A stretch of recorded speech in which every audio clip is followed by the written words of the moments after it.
In the dark bedroom, by the light of a nightlight, the father approached his son again. His obsession had crossed all boundaries. Obsessive control, a ban on friends, rare touches that had become intimate. On their last night, this fractured union ended in bloodshed. The knife of twisted love became a murder weapon. The Wilson family lived in a small town in Ohio. Their house was no different from its neighbors. A neat facade, a well-kept yard, a garage stocked with tools. To those around them, they looked like a typical American family: father, mother, and son. In fact, it was within these walls that a story was born that would later shake the entire county. His father, Richard Wilson, was born in 1970 into a dysfunctional family. From an early age, he was accustomed to discipline, punishment, and strict rules. As he grew older, he carried this same behavioral pattern into his own life. He worked at a local factory, rarely interacted with his colleagues, and kept to himself. Outwardly, he seemed strict, but quite normal. His mother, Sarah Wilson, was the opposite of her husband. Quiet and easygoing, she didn't argue and tried to avoid conflict. In the eyes of the neighbors, she was the one who gave the house its warmth, but within the family, her influence gradually faded. His son, Joshua, was born in 1998 and immediately became the center of Richard's attention. At first, it seemed like ordinary paternal pride. He took photographs of the child, took him to school, and attended all his events.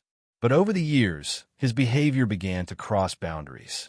By elementary school, Joshua was under strict control. Richard checked his homework, restricted his interactions, and decided who his son could be friends with. The child's attempts to assert his right to freedom ended in punishment, first verbal, then physical. By adolescence, the pressure intensified. Richard rarely let his son go out, punishing him for any independence. His words increasingly echoed the idea that only a father knows what's right. It became apparent that his mother had effectively lost influence in the household. Sarah tried to steer conversations away from conflict, but she couldn't protect her son. The first warning signs appeared when Joshua was 14. His father began to force physical intimacy on him that didn't feel natural. The excessively long hugs and intrusive touches frightened the teenager. He didn't dare resist. The fear of his father's outbursts was stronger. The school also noticed changes. Teachers reported the boy's withdrawal and declining academic performance. Joshua avoided conversations and became aloof. He answered questions about his family in monosyllables. Sarah knew the situation was getting out of control, but she didn't dare confront her husband. She was working increasingly late at work, leaving her son even more alone with his father. Neighbors occasionally heard arguments, loud voices, and shouting in the house. But no one intervened, dismissing these as domestic conflicts. To the outside world, the family remained normal. Thus, a closed environment was formed, where one person dominated the life of another. By his mid-teens, Joshua found himself completely dependent on his father, both psychologically and physically. This dependence became the foundation for the tragedy that would soon unfold. By the age of 15, Joshua was living in near total isolation. Richard gradually limited his contact with his peers, forbade him from using his phone without permission, and strictly controlled his movements. Any attempt by his son to deviate from the imposed rules was met with a harsh response. The teenager had virtually no friends. His classmates stopped inviting him to social events, knowing his father wouldn't let him go. Teachers noted that the boy avoided participating in school projects, kept to himself, and seemed depressed. His grades slipped, but Richard cared little. He prioritized discipline and obedience, not education. At this time, Sarah was still trying to support her son, but her words grew increasingly quiet. Her husband perceived her interventions as a threat. Several times, she raised the issue of excessive strictness, but was met with threats and accusations in response. Gradually, the woman stopped arguing, withdrawing into herself, and allowing her husband to completely dominate the family. The atmosphere inside the house grew increasingly tense. Richard not only dictated his son's daily routine, but also interfered with his personal habits, deciding what he would eat, what time he would go to bed, what books he would read. Essentially, Joshua lost his right to choose even the smallest things. A particularly troubling moment came when his father began demanding emotional and physical closeness from his son. Hugs and touches beyond the ordinary became more frequent. Joshua didn't know how to react. He couldn't tell his mother, who was under the same pressure. The case materials would later note that it was during this period that the so-called double dependence developed. The son feared his father and simultaneously felt he couldn't exist without him. This situation is typical of closed families, where one person completely controls the lives of others. Neighbors began to notice strange things.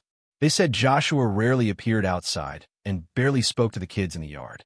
Some recalled seeing him try to leave the house several times in the evening, but his father literally forced him back. No one called the police.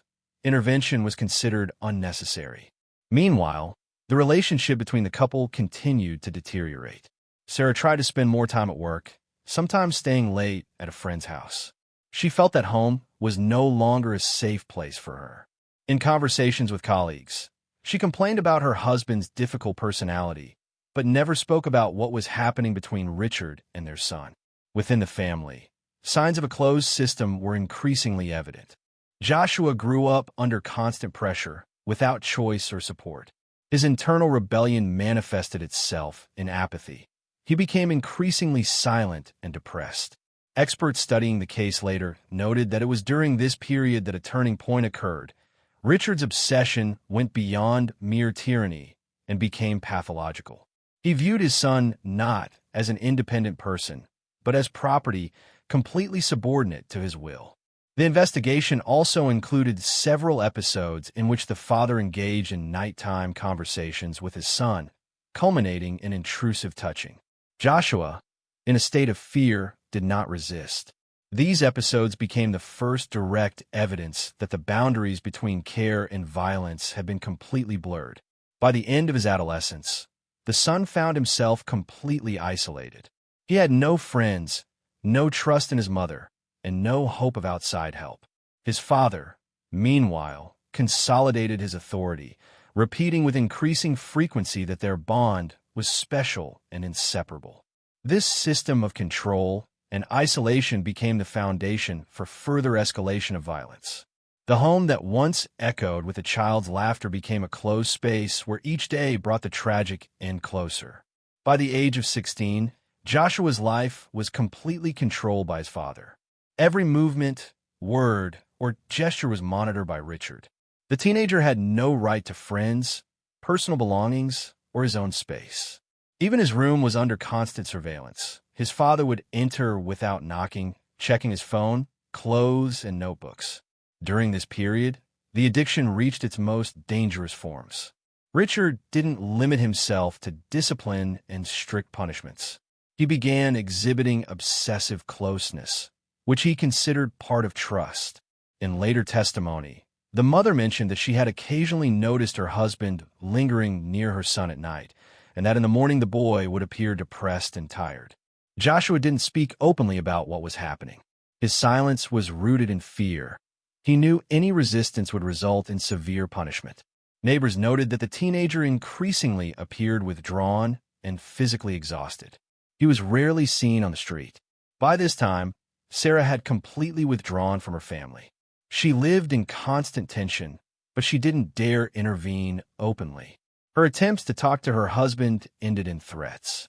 She raised the possibility of divorce several times, but Richard categorically forbade her from even considering it, declaring that their son belonged solely with him. The situation became especially dire at night. According to investigators, Richard would engage in conversations that would escalate into forced touching.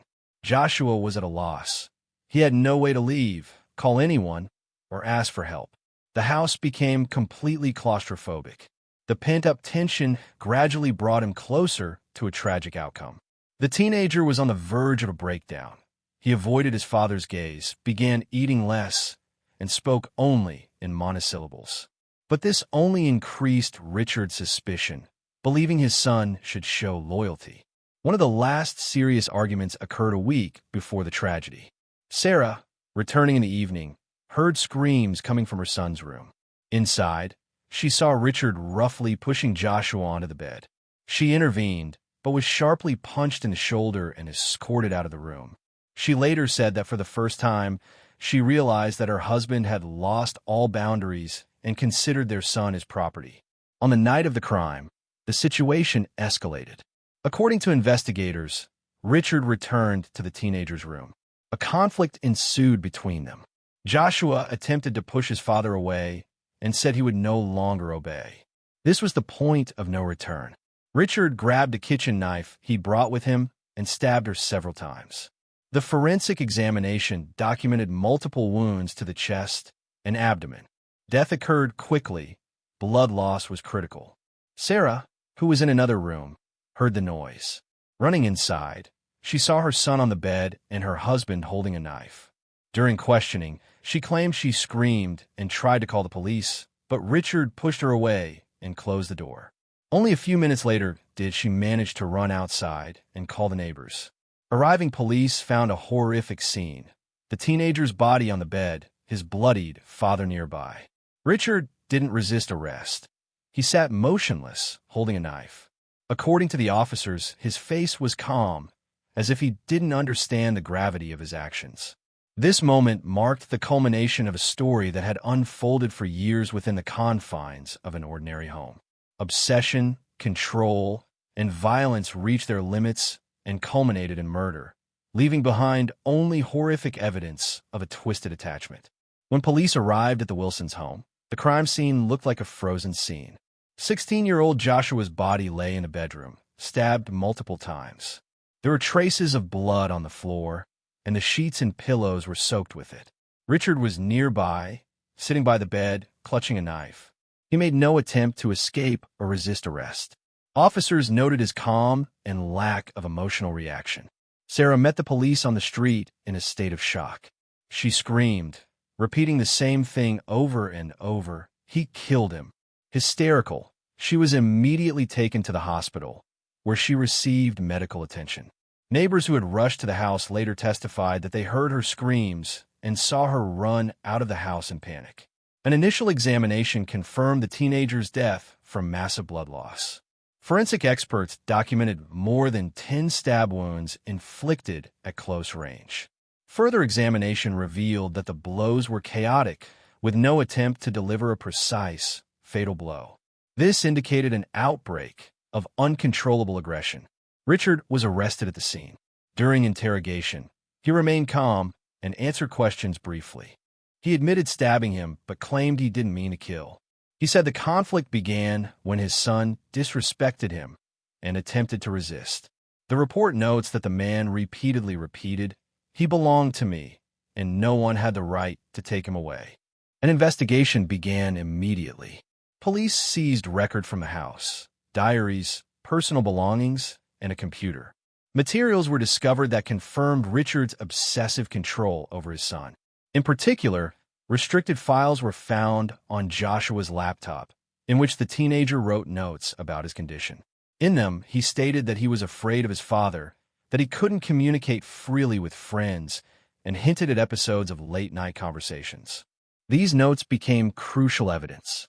Neighbors testified about the family's strange behavior. Some said Joshua rarely went outside and seemed depressed. One neighbor recalled an incident in which the teenager tried to run out of the house, but his father caught up with him and dragged him back. No one called the police, dismissing it as a normal family dispute. Teachers from the school also testified. They said the teenager had changed dramatically. He stopped communicating, became withdrawn, and his grades had dropped. The school psychologist noted signs of depression, but Joshua never spoke directly about his family problems. In her testimony, Sarah detailed how her husband gradually withdrew her from raising their son. She admitted that she had long been afraid of Richard and lacked the strength to resist. She said she suspected her husband's behavior was abnormal, but she hesitated to contact the police or child protection services. This later became the subject of criticism of social services, which failed to address the warning signs. A psychiatric examination conducted during the investigation established that Richard suffered from a personality disorder with a pronounced obsessive need for control. However, he was fully aware of his actions and was able to control them. This ruled out the possibility of him being declared insane. The public reacted strongly. Local media covered the case almost daily. Journalists raised questions about why neither the school, nor neighbors, nor social services had paid attention to what was happening. The story quickly gained widespread attention, particularly due to the details of the father's obsession with his son. Meanwhile, investigators prepared materials for the trial. The charges included premeditated murder and sexual assault. The teenager's diaries, testimony from his mother and neighbors, medical reports, and psychiatric evaluations were used as evidence. By the end of the investigation, the pattern of the crime was clear. Years of control, isolation, psychological pressure, and the father's obsessive attachment to his son culminated in an outbreak of violence that resulted in the teenager's death. The investigation concluded with the filing of an indictment. The case was sent to court, where Richard faced a public trial that attracted national attention. Richard Wilson's trial began the following spring. The local district court couldn't accommodate everyone who wanted to attend the hearing, as the public and press were extremely interested. Reporters were stationed outside the courthouse daily, and leading news channels broadcast live coverage. The prosecutor's office brought charges of premeditated murder and sexual assault. The primary evidence was Joshua's diaries, found on his computer, in which the teenager described his fear of his father and episodes of obsessive behavior. Additionally, the case materials included testimony from his mother, neighbors, and school staff. During the initial hearings, the defense attempted to portray Richard as suffering from a severe mental disorder. The lawyers insisted that the defendant was in a state of emotional breakdown and unable to control his actions. However, the psychiatric evaluation showed otherwise. Richard was sane, aware of his actions, and understood the consequences. Sarah's testimony was a turning point. She detailed years of pressure, threats, and isolation. Her words about her husband considering their son as his property were particularly poignant in the courtroom. She broke down in tears as she described how she had failed to protect her child. Neighbors corroborated her account, describing the family's strange behavior and the isolation of the Wilson home. Teachers and the school psychologist spoke of changes in Joshua's personality and the signs of depression they observed. All this evidence added up to a coherent picture: years of control and violence at the hands of his father, culminating in murder. Richard himself was inconsistent in his behavior during the trial. Sometimes he sat silently, head bowed, and sometimes he argued with the judge and prosecutor. Several times he repeated that he loved his son and didn't mean to harm him, but his words seemed unconvincing given the evidence presented. Experts noted that Wilson's case differed from typical cases of domestic violence in that the crime was the result of a pathological attachment rather than a domestic conflict or economic reasons. This aspect made the trial even more resonant. After weeks of deliberations, the jury retired to deliberate. Their verdict was unanimous: guilty of first-degree murder and guilty of sexual assault. When sentencing, the judge emphasized the particular brutality of the crime and the long period of systematic violence. Richard Wilson was sentenced to life imprisonment without the possibility of parole. The verdict was announced with complete silence in the courtroom. Sarah burst into tears, and many journalists present noted that even the court staff looked shocked. The story ended with a legal settlement, but left many questions: why the family was ignored by social services for so many years, and why alarm bells from the school did not lead to intervention. Thus, the trial put an end to the criminal part of the case, but the consequences of the tragedy continued to be discussed by society and the media for a long time. Wilson's case resulted in a life sentence. The court documented the years of abuse and control that led to the tragedy. The story has become a hallmark of isolation and obsession, leading to murder in an ordinary American family.